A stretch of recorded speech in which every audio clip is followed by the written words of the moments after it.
Bom dia, amigos e irmãos da Igreja Batista Metropolitana. Estamos mais uma vez neste encontro gostoso, nesta manhã maravilhosa, para o estudo da Escola Bíblica Dominical. Nesta manhã nós queremos agradecer ao Senhor por tudo quanto Ele tem feito em nosso meio. Muito obrigado a Deus, porque nós sabemos notícias dos nossos irmãos que estão todos bem, alguns estão solicitando as orações, nós estamos em oração e o Senhor há de nos responder de acordo com a sua vontade. Nós agradecemos a sua presença aqui conosco, a sua audiência nesta manhã para mais um estudo. Agradecemos também a participação da mãe da Pati no domingo passado. Obrigada, Sônia, pela participação conosco.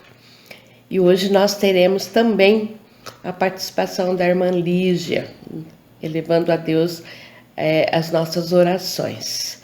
Nós estamos no mês de missões ainda. Se você ainda não ofertou, você pode estar fazendo a sua oferta de gratidão ao Senhor, ajudando em missões nacionais. Nesta manhã nós vamos continuar o estudo do Evangelho de João com o pastor Xande, que está sendo uma bênção. Aqueles que estão nos acompanhando têm dado o retorno e nós estamos muito felizes. Nós somos gratos a Deus porque nós temos oportunidade de estudar a palavra de Deus com liberdade. Então, nesta manhã, fica conosco, não saia daí, porque nós vamos ter um estudo maravilhoso. Vamos orar, então, com a irmã Lígia. Obrigada, Senhor, pelo privilégio, Senhor, de chamar o Senhor de Pai, em nome de Jesus, ó Pai. Nós temos esse privilégio de termos o Senhor como nosso Pai. Eu quero agradecer também mais um dia de vida que o Senhor nos dá, pelo privilégio também de estarmos reunidos junto aos nossos irmãos como igreja e estarmos estudando, Senhor, a Sua palavra para fortalecer mais a nossa fé, para aprendermos mais com o que Jesus nos ensinou, ó Pai. Quero também agradecer ao Senhor pela vida dos missionários, Senhor, que estão aí no mundo com tantas lutas e vemos que o Senhor tem abençoado muito a eles. Também quero pedir ao Senhor pelo nosso país, que nosso país, ó Pai, que nós amamos tanto, que é governado por esses representantes que nós elegemos, Senhor, que a princípio parece que dá tudo certo, está tudo bem, mas de uma maneira ou outra fazem coisa errada, prejudicando o seu povo. Sabemos pela história que sempre foi assim. Mas eu peço ao Senhor que o Senhor coloque sua mão misericordiosa, Senhor, em todos os nossos representantes de governo, Senhor. Também quero colocar diante de Ti as nossas famílias. Nós queremos agradecer os cuidados que o Senhor tem tido conosco diante dessa pandemia, Senhor. Sabemos de muitos que se foram, mas o Senhor tem sustentado os nossos corações, sustentado nossas vidas, nossos pensamentos, nos dando esperança, Senhor. E nós temos certeza que os que foram, nós vamos encontrá-los na eternidade, Senhor. Essa é a nossa esperança, Senhor, esperança em Jesus Cristo, Senhor. Queremos agradecer e pedir ao Senhor também pela vida dos nossos médicos, das pessoas que estão cuidando do pessoal todo que está com essa pandemia, com essa Covid, Senhor. Que o Senhor abençoe esses médicos, que o Senhor abençoe a família deles, Senhor. Dê inteligência, que o Senhor sustenta eles, Senhor. Também queremos pedir ao Senhor, ó Pai, que o Senhor esteja agora com a pessoa que vai dirigir o nosso estudo. dê sabedoria a ela, que ela fale exatamente o que o Senhor quer que ela fale, Senhor, através da palavra, que o Senhor dirige seus pensamentos, o seu raciocínio, que ela encaminhe encaminhe o estudo para que possamos, Senhor, aprender mais e mais. Agradecemos todo o cuidado que o Senhor tem tido conosco, Senhor. Segura nas nossas mãos, Senhor, porque aí a gente vencerá, Senhor, o problema de cada dia. Obrigado por todas as bênçãos, em nome de Jesus. Amém.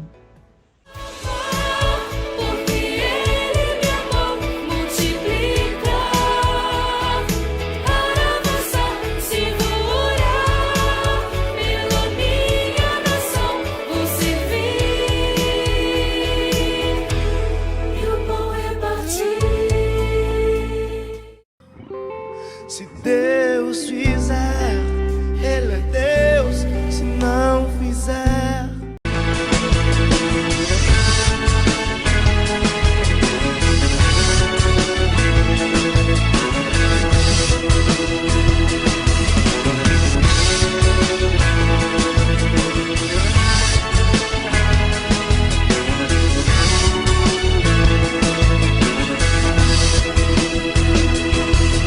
Senhor, abre os meus olhos, preciso ver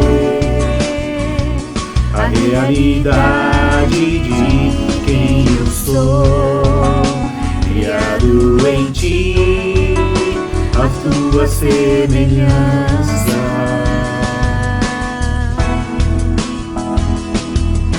Senhor, o meu passado Teu sangue apagou,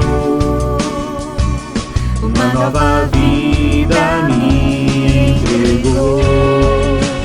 O Teu poder transforma meu ser de glória em glória.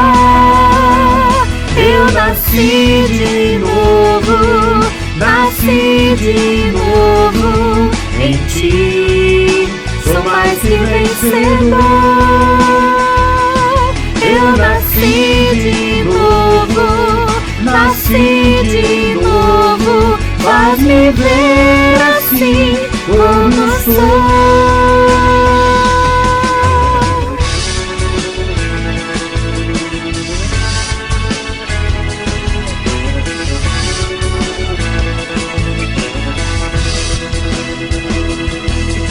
Senhor, abre os meus olhos, preciso ver a realidade de quem eu sou, criado em Ti, a Tua semelhança.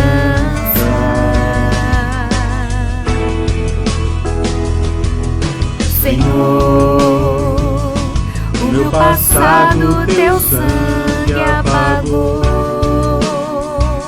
uma nova vida me entregou. O Teu poder transforma meu ser de glória em glória. Eu nasci de novo, nasci de novo em Ti. Sou mais que vencedor. Eu nasci de novo, nasci de novo. Faz-me ver assim como sou. Contigo eu fui crucificado, morreu meu velho homem, escravo do pecado, e agora eu sou livre em Ti. Não mais eu, mas Cristo vive em mim.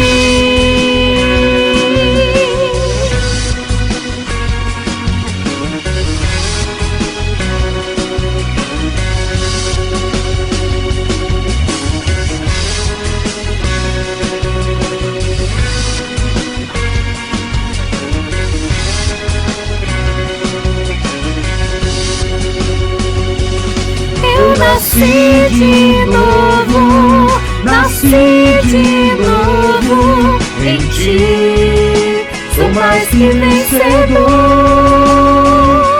Eu nasci de novo, nasci de novo, faz-me ver assim como sou.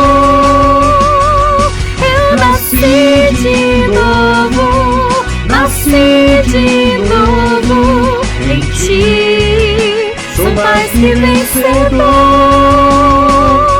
Eu nasci de novo, nasci de novo, faz-me ver assim como sou. Uma nova criação eu sou. Uma nova criação eu sou. Uma nova criação eu sou. Uma nova criação eu sou.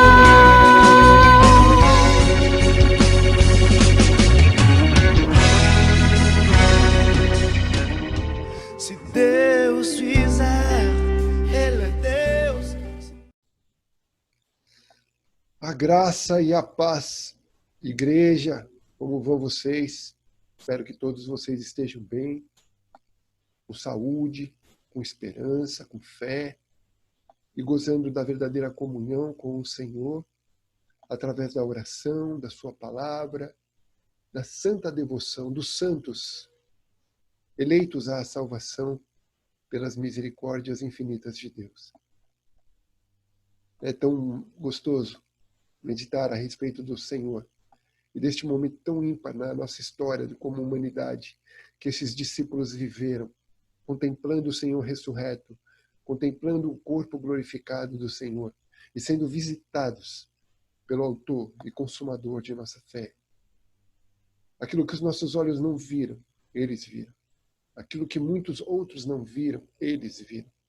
Aquilo que nossos ouvidos ainda não ouviram, eles ouviram. E foi por isso que João termina o Evangelho ali, o capítulo 20, e eu julgo que, querendo terminar o livro,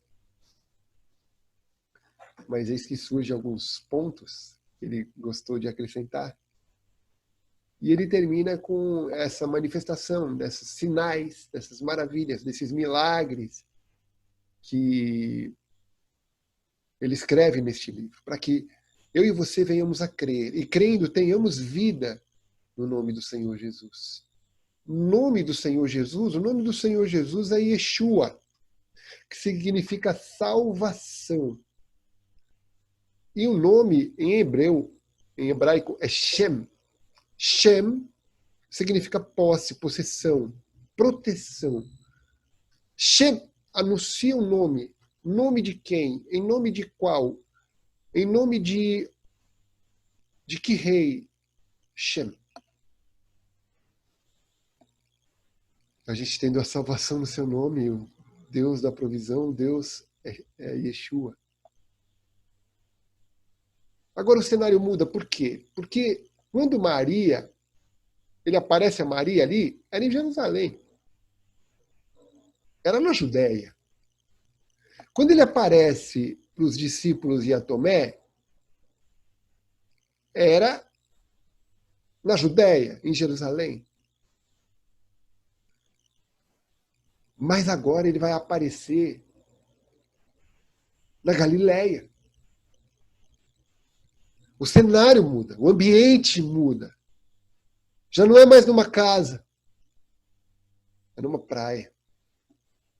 Já não é mais no próximo lugar de culto e louvor, que era centralizado ali no templo em Jerusalém. É distante.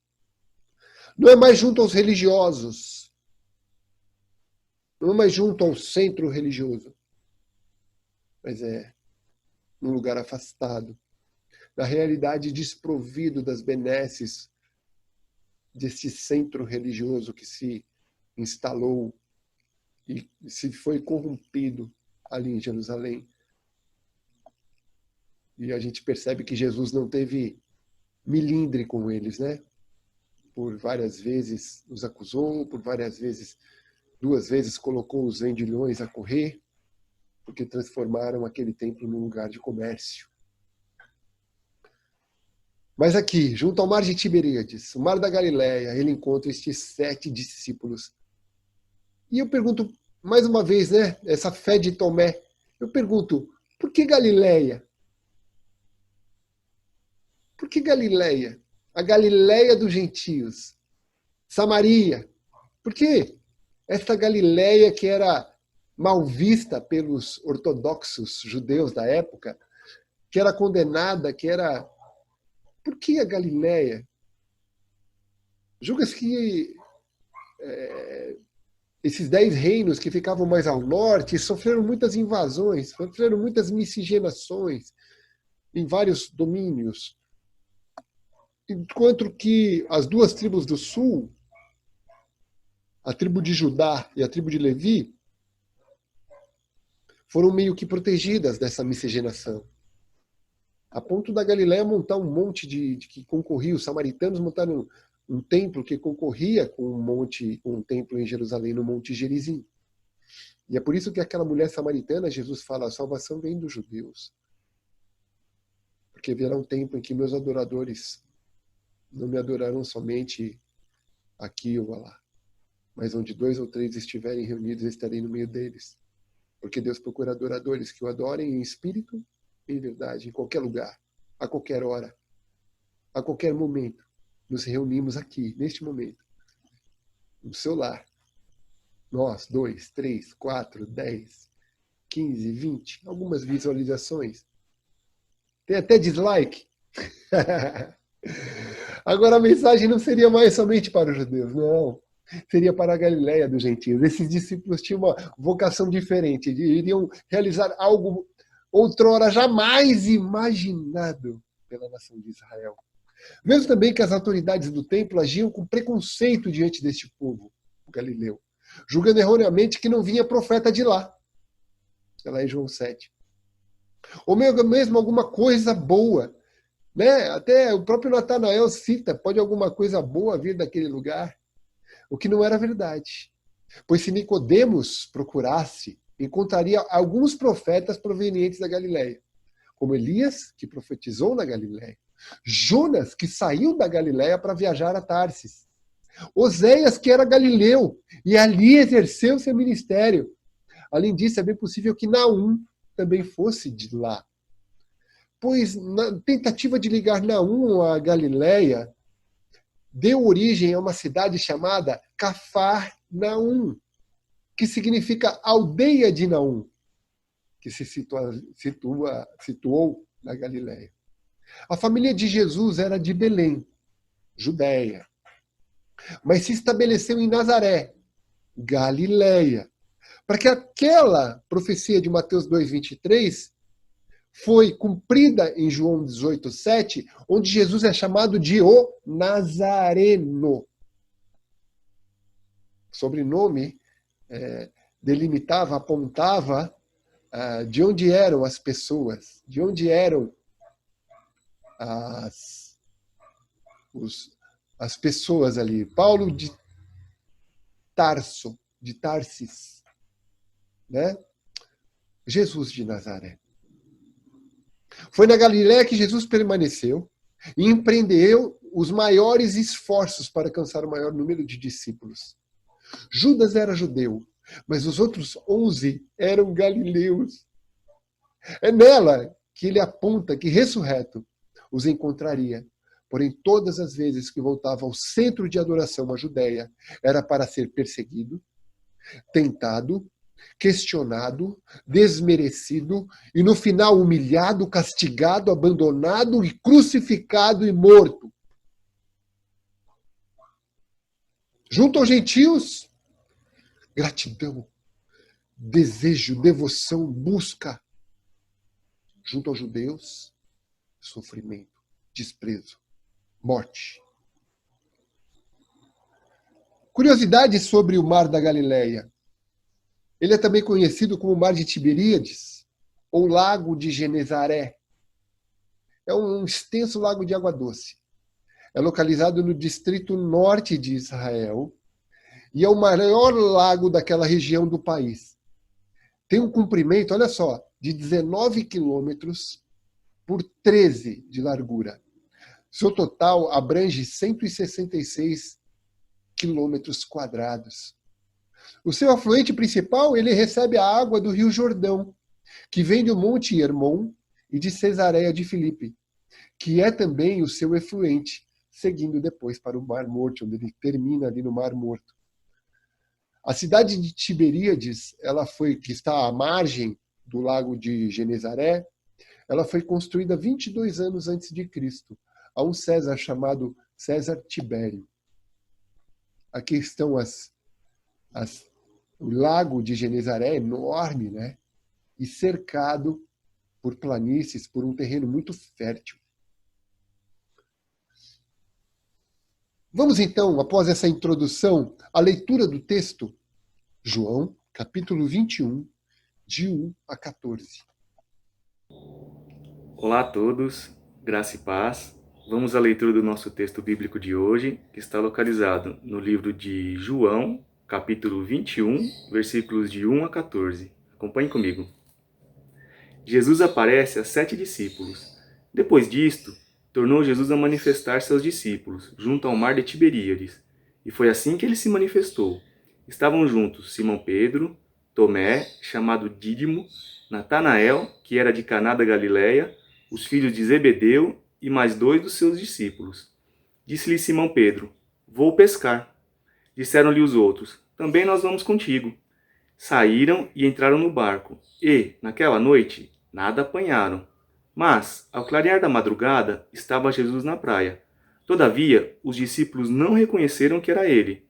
Perguntou-lhes Jesus: Filhos, tendes aí alguma coisa de comer?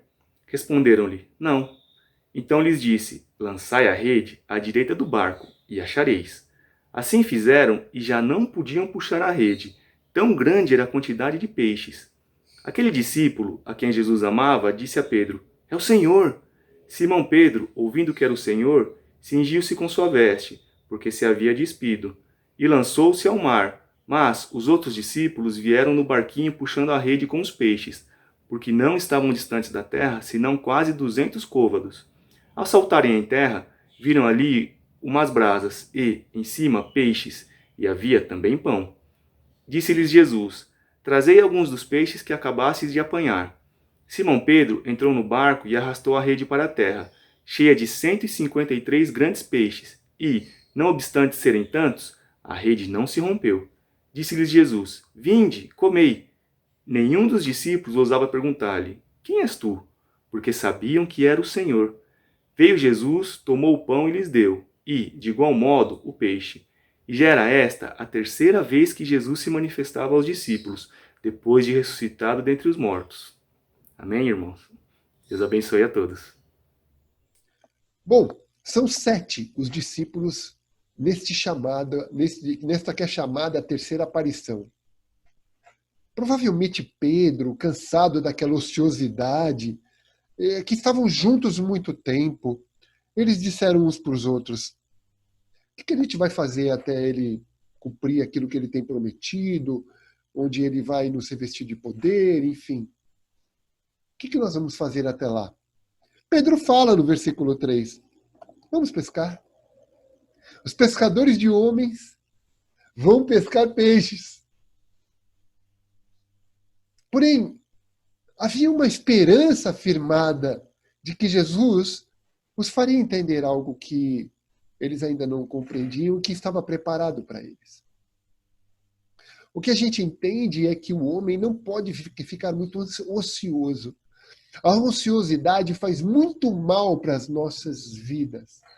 A ociosidade, ela gera muitos problemas, não só materiais, mas também psicológicos. É por isso que diz assim que a mente vazia é escritório do diabo. Quando a gente ocupa, a gente deixa de pensar, a gente age, e na realidade, o não ser ocioso faz com que a gente produza muito mais. Geralmente Deus procura homens que não estão em ociosidade. Quando você busca o preguiçoso, ele sempre vai falar, não, eu tenho uma coisa, eu sempre invento uma desculpa. Mas quando você busca o trabalhador, ele sempre encontra um pouquinho mais de tempo para atender, para fazer, para realizar.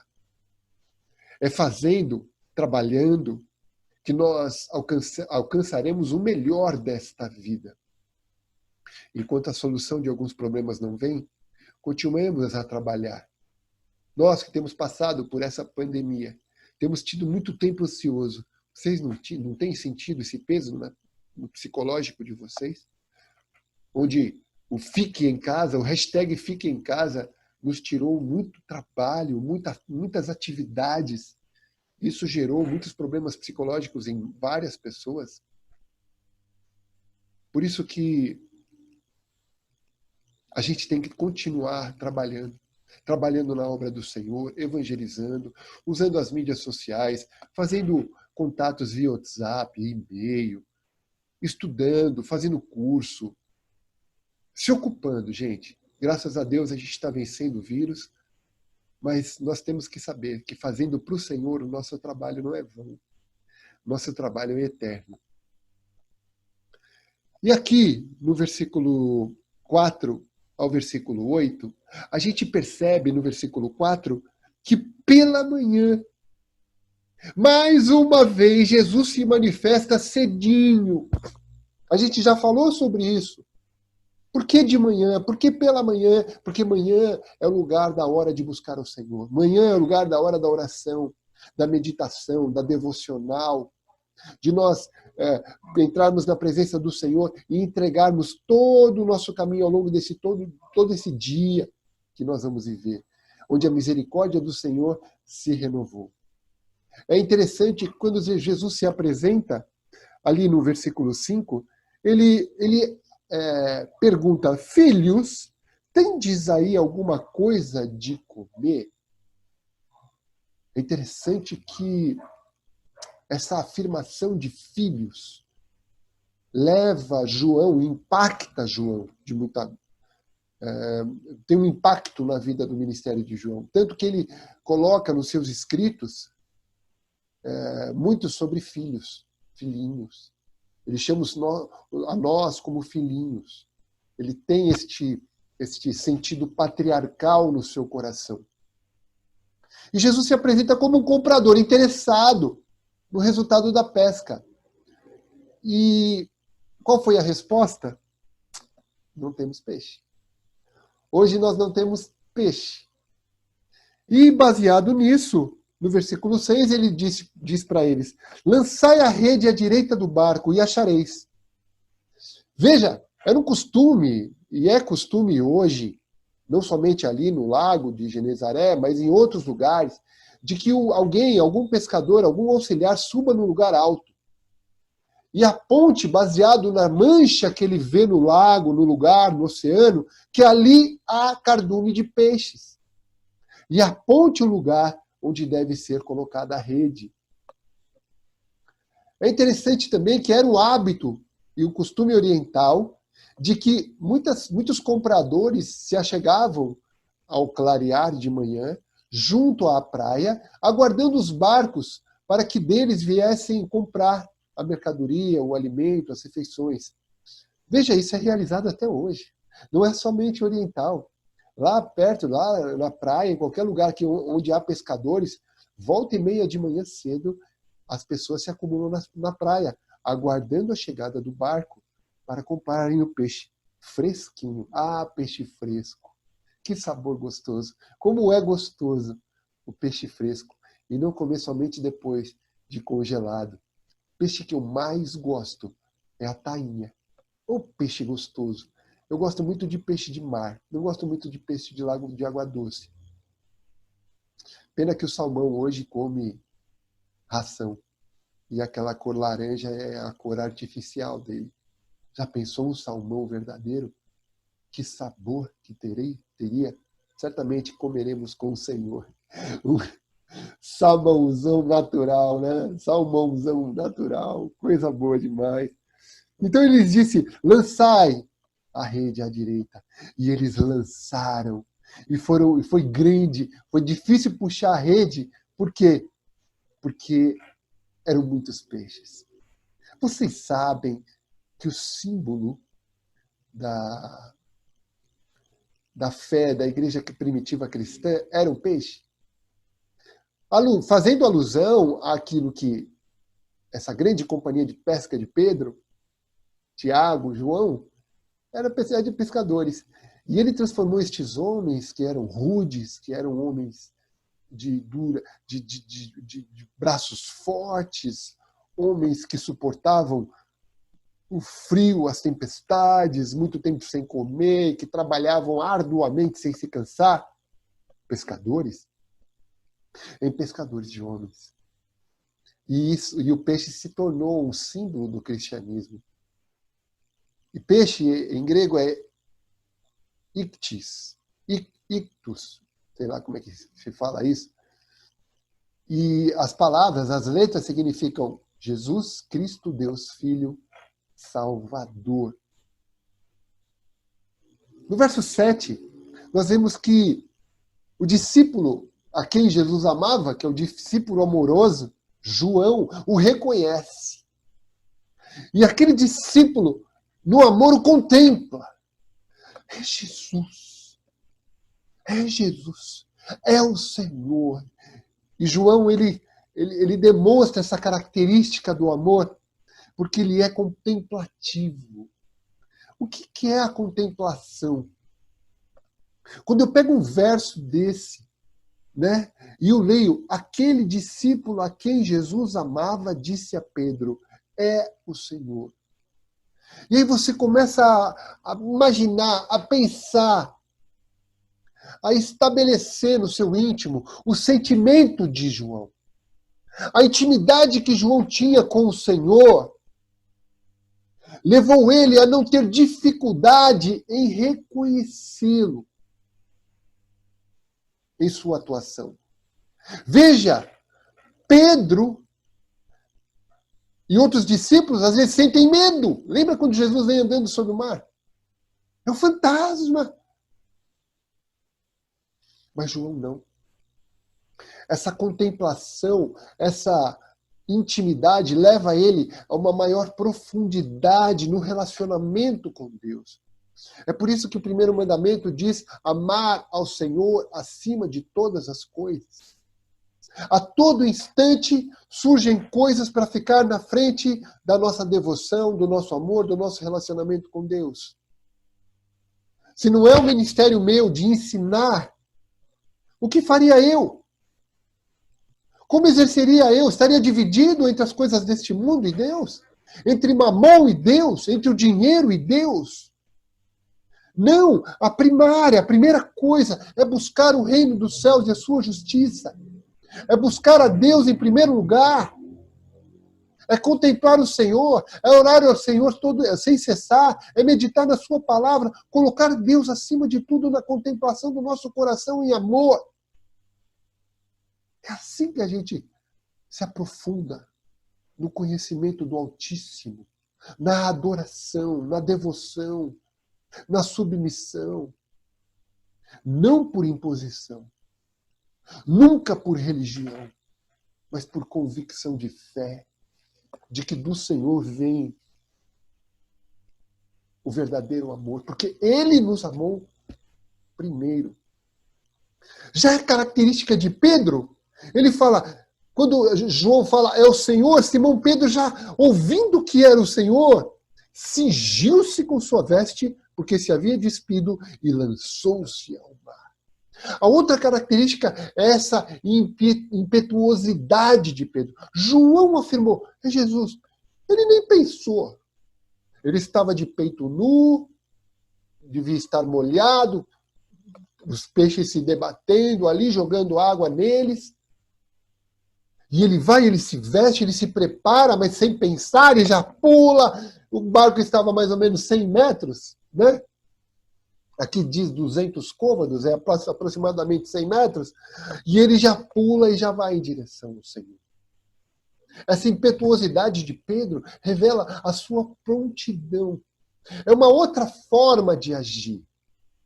É uma outra forma de devoção, de de busca. É uma forma mais prática do que a contemplação. É uma forma que não pensa muito. Ela simplesmente vai e faz. Ela não pensa nas consequências, ou ela não estabelece circunstâncias, orçamentos. Não. É uma fé prática, pronta a agir. Uns contemplam, uns são teóricos, outros são práticos, agem. Eu sempre pedi a Deus para que me deixasse no meio. Porque quando eu fiz a faculdade de teologia, eu disse, por que tanta teoria? Por que tanta teoria? Sendo que a prática é que torna as coisas reais. E aí o Senhor me respondeu. Eu uso tanto um quanto o outro. Sabe qual foi minha oração? Me permite, Senhor, ficar no meio. No sertão teórico. Porque eu estava ficando louco. E não perder o meu desejo, o meu ímpeto de estar pronto a agir, a evangelizar, a anunciar a Jesus Cristo como o Senhor e Salvador da humanidade. Amém, igreja? Amém? No versículo 8, um contempla. Aquele que age abandona o barco e o trabalho. Mas os outros não abandonam. Os outros discípulos vieram no barquinho, puxando a rede com os peixes, porque não estavam distante da terra, estavam a 100 metros. Eles vieram trazendo o fruto do seu trabalho. Eles não abandonaram aquela pesca maravilhosa. Eles não deixaram, eles estavam contemplando, eles caminhavam na direção de Deus, mas eles não abandonaram o seu trabalho. Eles continuaram trabalhando, eles continuaram realizando aquilo que era necessário realizar. Há muitas coisas que devem ser feitas. Grande é a seara. Poucos são os trabalhadores. Mas quando você se dispõe, as coisas acontecem. É interessante que nestes momentos, em que o emprego some, que o financeiro começa a se abalar, eu digo para você, apareceu qualquer tipo de trabalho, pegue. Qualquer tipo de trabalho. Se Deus está falando para mim falar agora isso para você, ouça essa palavra. Apareceu algum tipo de trabalho, você pega e vá trabalhar. Nem que seja de faxineiro. Nem que seja de faxineira. Porque você estando lá, atuando, as coisas vão acontecer. E Deus vai te levando a uma melhora, a um outro trabalho. Porque você vai estar inserido com novos relacionamentos, novas circunstâncias. Enquanto você está lá faxinando o prédio, daqui a pouco o morador te convoca para ser funcionário dele, para cuidar da piscina do apartamento dele. Porque você é um trabalhador honrado, justo, e a glória do Senhor brilha na tua vida. Ele pode usar até um ímpio para fazer isso, para te abençoar. Porque o ímpio junta, mas Deus provê através da vida dele para as nossas. Amém? Mas, ali, no verso 9, quando eles vêm para a terra, eles falam, olha, já tem uma fogueira, já tem peixe, já tem pão. O café da manhã já estava pronto. Jesus já tinha preparado algo, alguma ceia para eles. Olha o carinho, olha a bênção de Deus. Nas duas oportunidades, eles estavam juntos ali, comendo, e Jesus se apresenta. Mas nesta, Jesus é que vai servi-los e comer com eles. E aí ele, preparando ali o pão, ao saltarem, Disse Jesus: trazei alguns dos peixes que acabastes de apanhar. Jesus é a fonte da provisão. Ele é o Jeová Jireh. E ele pede para que nós dividamos os frutos com ele. O que é essa visão divina de como um pai que dá o presente ao seu filho para que no dia dos pais ele receba esse presente da mão de seu filho? Seu filho não trabalha, seu filho é pequeno, seu filho não tem condições de comprar um presente para o seu pai, mas ele dá dinheiro para sua esposa e fala: meu bem, pede para o Joãozinho ir lá e comprar um presente para mim e me dá no dia dos pais. É assim com o nosso Papai do Céu. O Jeová Jireh, ele é fruto de toda a provisão. Ele é fruto de todo o sustento. É nele que nós temos a provisão necessária para tudo nas nossas vidas. E julgamos às vezes, por nossa natureza pecaminosa, que nós somos capazes de fazer, de ganhar, de realizar algo. Sem Deus, todo ganho é vão, todo trabalho é vão. Se o Senhor não edificar a casa, em vão trabalham os que a edificam. Salmo 127. Mas ele não impede que nós venhamos a dividir os frutos do nosso trabalho com ele. Veja, no verso 9, nós vemos que Jesus traz aquilo que é necessário para que eles comam. Ele é o Deus da provisão. Lembra de Elias, no ribeiro de Querite? Eu vou ler para vocês. Essa história de Elias é maravilhosa. Por quê? Porque revela como Deus sustenta os seus profetas. Sustenta aqueles que dependem dele. Veja, Elias havia profetizado que haveria fome na terra. E haveria seca na terra. E olha o que acontece. 2 Reis 17, capítulo 17, de 1 a 16. Vou ler para vocês, tá bom? Então Elias, o tesbita dos moradores de Gileade, disse a Acabe: tão certo como vive o Senhor Deus de Israel, perante cuja face estou, nem orvalho, nem chuva haverá nestes anos, segundo a minha palavra. Veio-lhe a palavra do Senhor, dizendo: retira-te daqui, vai para a banda do Oriente, esconde-te junto à torrente de Querite, fronteira do Jordão. Beberás da torrente, ordenei aos corvos que ali mesmo te sustentem. Foi, pois, e fez segundo a palavra do Senhor. Retirou-se e habitou junto à torrente de Querite, fronteira ao Jordão. Os corvos lhe traziam pela manhã pão e carne, como também pão e carne ao anoitecer, e bebia da torrente. Mas passados dias a torrente secou, porque não chovia sobre a terra. Então levei a palavra do Senhor, dizendo: dispõe-te, vai a Sarepta, que pertence a Sidom, demora-te ali, onde ordenei a uma mulher viúva que te dê comida. Então ele se levantou e foi a Sarepta. Chegando à porta da cidade, estava ali uma mulher viúva, apanhando lenha. Ele a chamou e lhe disse: traze-me, peço-te, uma vasilha de água para eu beber.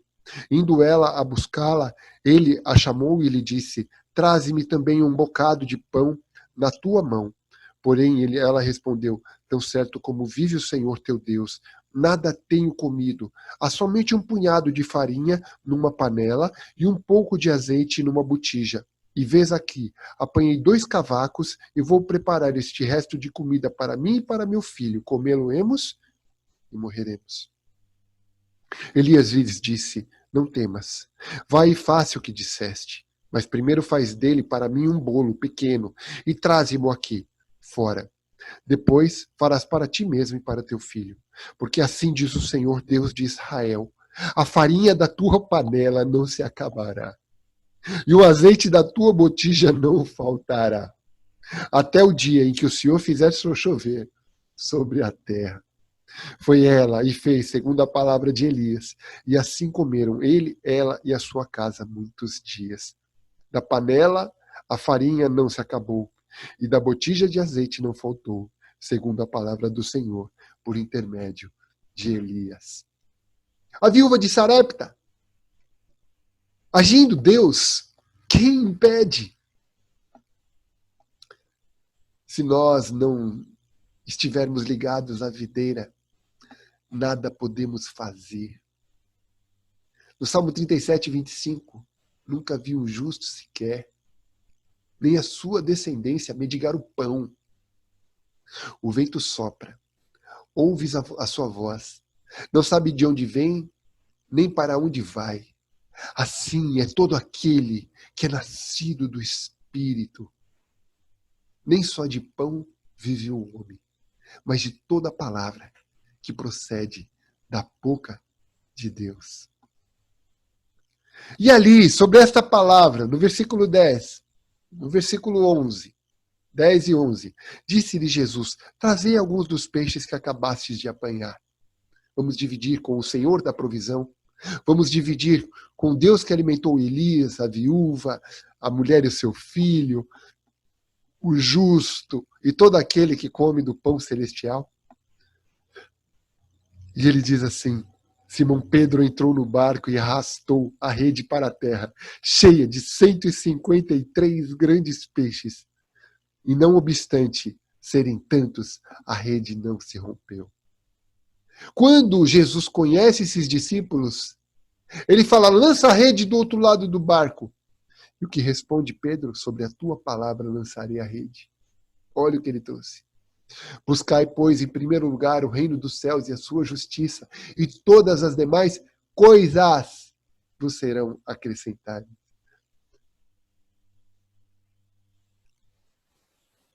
E não vos conformeis com este século, mas pelejai pela transformação das vossas mentes, para que podeis experimentar a boa, perfeita e agradável vontade de Deus. Romanos 12, 2. O noivo, ele prepara a morada. Vou preparar-vos lugar. Se não fosse assim, não vou-lo teria dito. Pois na casa de meu pai há muitas moradas. João 14, 3. O noivo prepara a morada, prepara a casa, mas a noiva prepara o enxoval. A igreja é a noiva do Senhor. 1 Coríntios 3, de 12 a 15, fala a respeito deste enxoval. O que é este enxoval? Que lá em Apocalipse 19 anuncia como as obras dos justos, as obras de justiça. Olha como vai ser no tribunal de Cristo. Olha como vai ser após o arrebatamento da igreja, quando nós estivermos no tribunal de Cristo, no Bema. Não vai ser um tribunal de condenação. Vai ser um tribunal de galardão. Porque segundo Coríntios 5,10 diz que todos nós teremos um tete-a-tete com Deus e receberemos o bem, as obras do bem e do mal que fizemos através do nosso corpo. Nós teremos um encontro com o Senhor face a face, ali no Bema, onde as nossas obras serão provadas. Vamos ver que tipos de obras serão aceitas, que tipo de obras serão provadas. Aí, 1 Coríntios, capítulo 3, versículo 12 a 15, diz assim: Contudo, se o que alguém edifica sobre o fundamento é ouro, prata, pedras preciosas, madeira, feno e palha, manifesta se tornará obra de cada um, pois o dia o demonstrará, porque está sendo revelada pelo fogo, e qual seja a obra de cada um, o próprio fogo provará. Significa o quê? Que aquele que edifica sobre o verdadeiro fundamento, o Senhor Jesus, para a glória de Deus, aquele que não se vangloria de fazer algo, mas aquele que reserva a glória a Deus, que não divide a sua glória com ninguém, esse constrói sobre o verdadeiro fundamento. E a sua construção é ouro, prata e pedras preciosas. Mas aquele que constrói sobre o seu próprio fundamento, o seu próprio esforço, pode até ter uma grande quantidade de pessoas seguindo a ele, pode até ser um influenciador, mas ele não está construindo, não está fazendo as coisas para a obra de Deus. A sua obra é madeira, feno e palha. No versículo 14 diz assim: Se permanecer a obra de alguém que sobre o fundamento edificou, este se receberá galardão. E se a obra de alguém se queimar, sofrerá ele dano, mas este mesmo será salvo, todavia, como que através do fogo. Ora, se o Senhor é fogo consumidor, lá no Bema, quando Deus olhar as obras, quando nós, noiva, apresentarmos o enxoval ao Senhor, que são as obras de justiça, se ela for de ouro, prata e pedra preciosa, o fogo não vai destruir ela. Ela vai passar pelo fogo, ela vai ser provada pelo fogo, porque Deus é fogo consumidor. Diante do seu trono vem a justiça e a verdade. E nada pode fugir à sua onisciência. Todavia, madeira fina e palha, diante do fogo, não se sustenta. É queimada. Porém, mesmo que essa pessoa crente construiu sobre o próprio fundamento, se ela crê na cruz de Cristo, se ela nasceu do Espírito, segundo a vontade de Deus, ela é salva. Se a obra de alguém se queimar, sofrerá ele dano. Versículo 15. Mas este mesmo será salvo, todavia, como que através do fogo. Não sabeis que sois santuário de Deus e que o Espírito Santo habita em vós? Amém? Glória a Deus. Lá em Apocalipse 19 fala a respeito das obras da justiça. Na hora que a gente vai apresentar as nossas obras diante do Senhor, no Bema, que precede as bodas, o casamento. Lá na morada, na Nova Jerusalém, a morada preparada para nós, santos, pertencentes à igreja. E diz aqui em Apocalipse 19, do versículo 4 ao versículo 8. Os 24 anciãos e os 4 seres viventes prostraram-se e adoraram a Deus que se acha sentado no trono, dizendo Amém, Aleluia. Saiu uma voz do trono, exclamando, Dai louvores ao nosso Deus, todos os seus servos, os que o temeis, pequenos e grandes. Então ouvi como uma voz de numerosa multidão, como de muitas águas e como de fortes trovões, dizendo, Aleluia, pois reina o Senhor, nosso Deus, o Todo-Poderoso. Alegremo-nos, exultemo-nos, demos-lhe a glória, porque são chegadas as bodas do Cordeiro, cuja esposa a si mesmo já se ataviou, pois lhe foi dado vestir-se de linho fino, linho finíssimo, resplandecente e puro, porque o linho finíssimo são os atos de justiça dos santos. Amém? No princípio da semeadura, Deus pede para que nós venhamos a dividir com Ele. Como? Com aqueles que não têm. Dai e ser-vos-á dado, medida recalcada, sacudida, transbordante. Dá com liberalidade, com amor, com carinho, sem querer algo em troca. Lucas capítulo 6, versículo 38. A lei de semeadura, ela se aplica a Israel e à igreja. A Israel, em Mateus capítulo 25. Como que será o julgamento desses judeus no final da grande tribulação, onde o Senhor vai avaliar as suas obras? Lá no versículo 34 de Mateus 25, diz assim, Então dirá o rei aos que estiverem à sua direita, Vinde benditos de meu Pai, entrai na posse do reino, que vos está preparado desde a fundação do mundo, porque tive fome e me destes de comer, tive sede e me destes de beber, era forasteiro e me hospedastes, estava nu e me vestistes, enfermo e me visitastes, preso e fostes ver-me. Então perguntarão justos, Senhor, Quando foi que te vimos com fome, te demos de comer, com sede, te demos de beber? E o rei respondeu no versículo 40, em verdade vos afirmo que sempre que o fizestes a um dos meus pequeninos irmãos, a mim o fizestes. Da mesma forma, a condenação dos injustos. Ele teve fome e não deram de comer. Ele teve sede e não deram de beber. Ele foi forasteiro e não hospedaram. Ele estava nu e não deram roupa para ele. Ele estava doente e não foram visitá-lo. Esta é a condenação para Israel. É a lei da semeadura. Amar a Deus acima de todas as coisas e amar ao próximo como a si mesmo. Em 2 Coríntios, já é para a igreja. 2 Coríntios, capítulo 9, de 5 a 12, diz assim: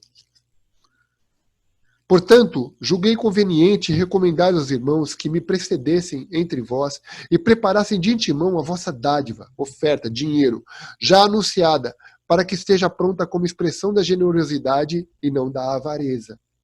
Aí isto afirmo: aquele que semeia pouco, pouco também ceifará.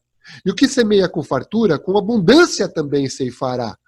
Cada um contribua segundo o que tiver proposto no coração, não com tristeza ou por necessidade, porque Deus ama a quem dá com alegria. Deus pode fazer-vos abundar em toda graça, a fim de que, tendo sempre, em tudo, ampla suficiência, superabundez em toda boa obra, como está escrito, distribuiu, deu aos pobres, e a sua justiça permanece para sempre.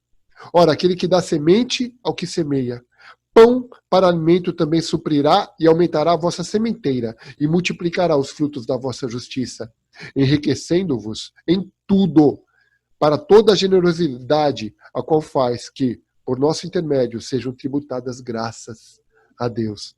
Porque o serviço desta assistência não só supre as necessidades dos santos, mas também redunda em muitas graças a Deus. Como interpretamos isto?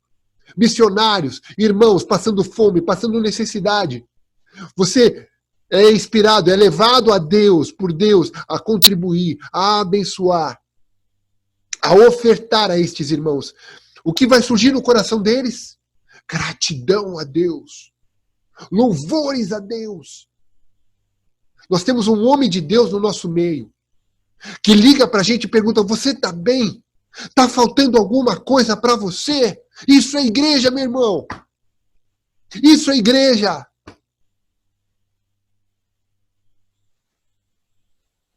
O mundo tem que ter ciúme de nós. Sabe por quê? Porque entre nós não pode haver fome. Não pode haver miséria. Por quê? Há muitos ricos no nosso meio. E os ricos devem contribuir com os pobres. Não para que haja falta deles, mas que não haja falta daqueles que têm falta. Porque outrora era sementeira, era uma plantação que não dava naquele ano. Mas o outro que um plantou trigo, o outro plantou batata, mas aquele que plantou batata deu muita batata, divide um pouco da batata com aquele que não teve a colheita do trigo.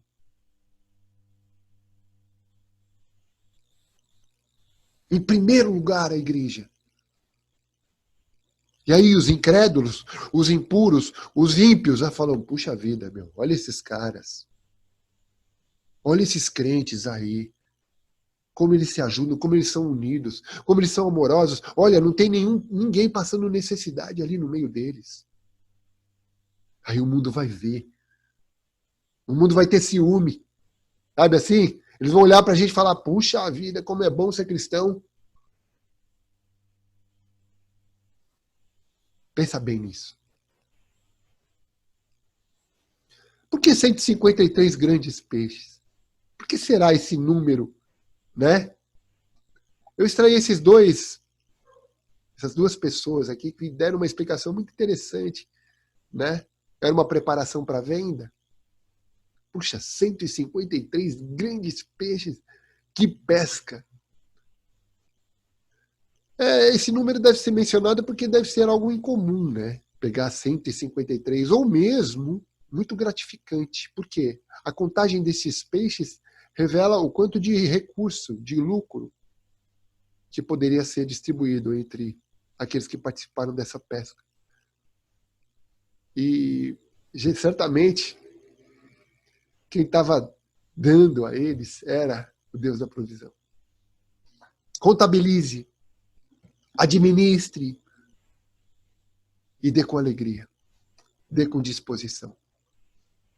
Um homem glorificado no meio de homens naturais. Ele quer comer junto. Ele quer ter intimidade. No versículo 12 e 13, o Senhor revela que, a palavra revela que os discípulos ficaram em silêncio, porque sabiam que era o Senhor, mas a reverência ali era enorme.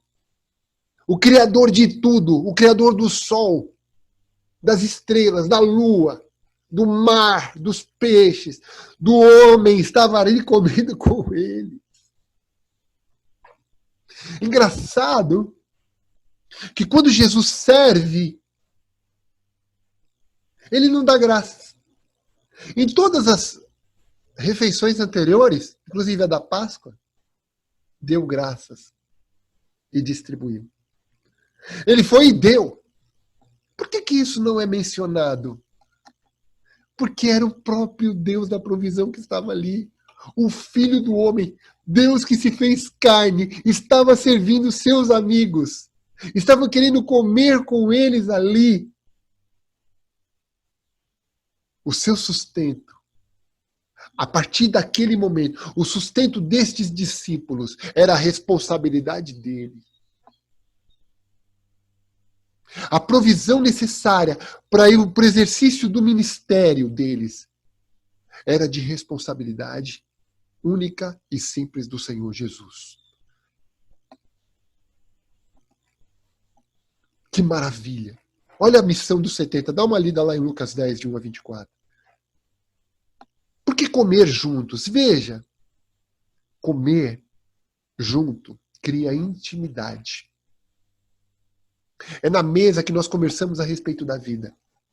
Minha esposa fala do seu trabalho, eu falo do meu dia, minha filha fala do trabalho dela.